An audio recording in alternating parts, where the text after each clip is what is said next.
Hello and welcome to your channel Let's Talk Business once again. And as always, I'm delighted to have you here to discuss yet another important topic related to Brexit and its impact on Lloyd's of London. So far, we have discussed the impact of Brexit on various processes, and in this episode, we are discussing about the impact of Brexit on delegate authority business, cover holder business specifically. For the sake of simplicity, I have divided part 5 into three subparts. In part 1, we have discussed about some of the basic definitions around the delegate authority business. Part 2, we have discussed about the specific impact of the Brexit on the various business processes around the delegate authority or cover holder. Now, in part 3, we are going to discuss about the impact of Brexit on the Bordeaux placement processes. So there are a lot of things to discuss here. So let's begin.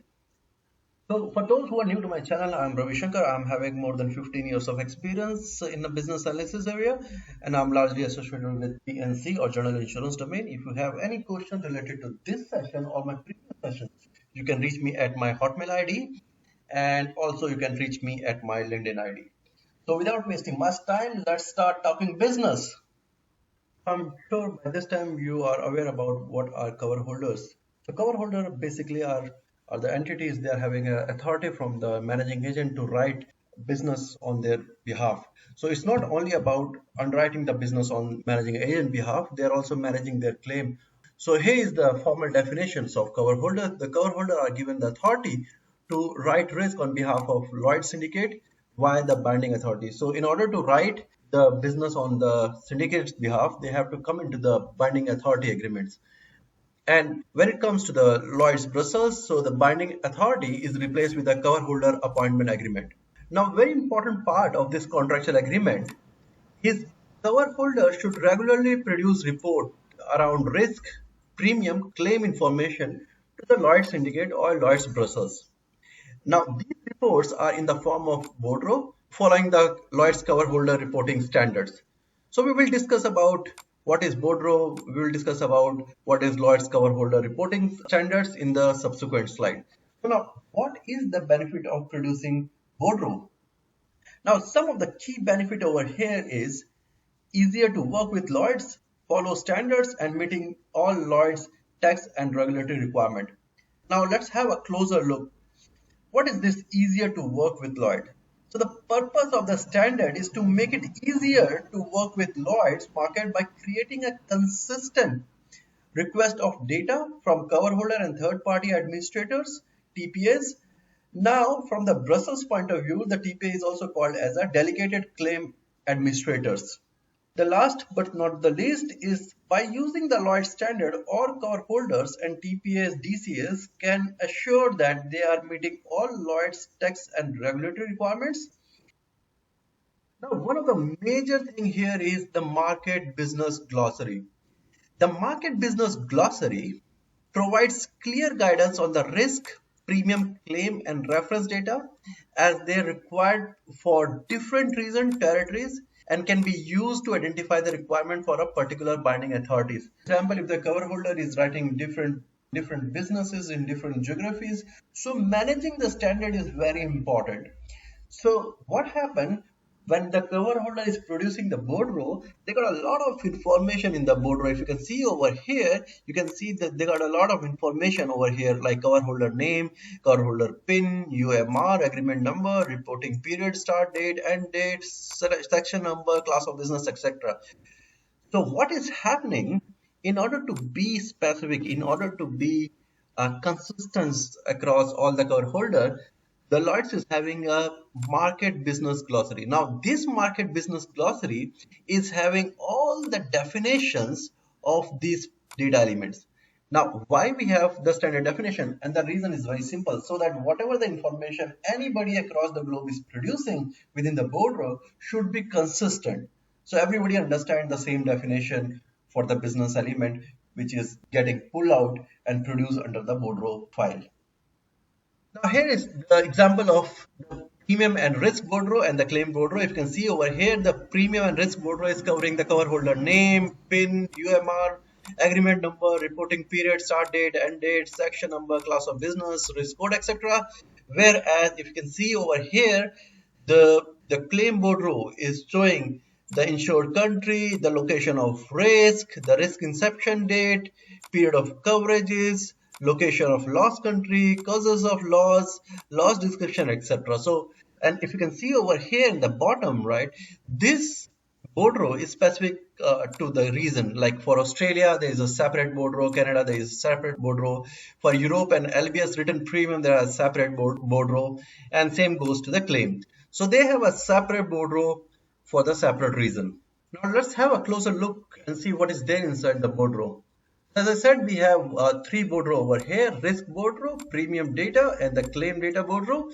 So in the risk Boudreaux, what we are having, we are capturing and sending the information about the insured and location, type of class of business, the policy reference and key dates, gross written premium, insured deductible claim basis and limit of indemnity, transaction type and date, tax levies and paid premium transaction, etc. So all this information are coming under the risk and the premium data Boudreaux.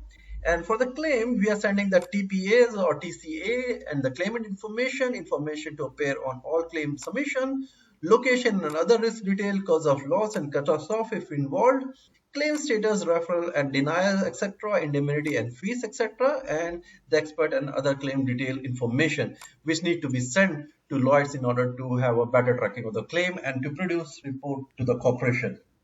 Now let's see what are the different ways the cover holder can submit the information to the Lloyd's.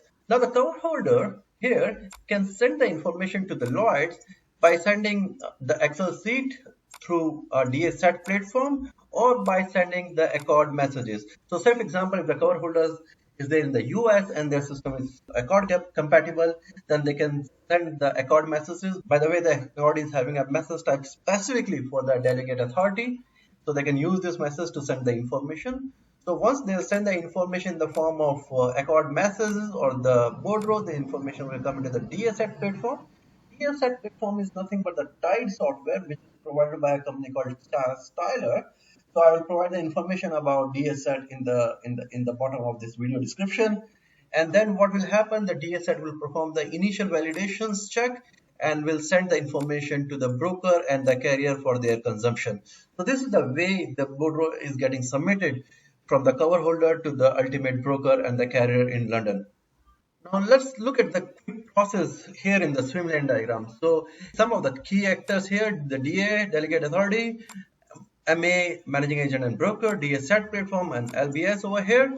So if you can see over here, once the risk is bound, the risk data is captured, the risk and premium Boudreaux will be prepared, the Boudreaux is submitted to managing agent or broker for the data validations, and if they are happy with the data validation or data captured, they will send the information to the DS set for further data validation. By the way, who will send the information to the DS set will be written on the CAA when we are talking about the LBS.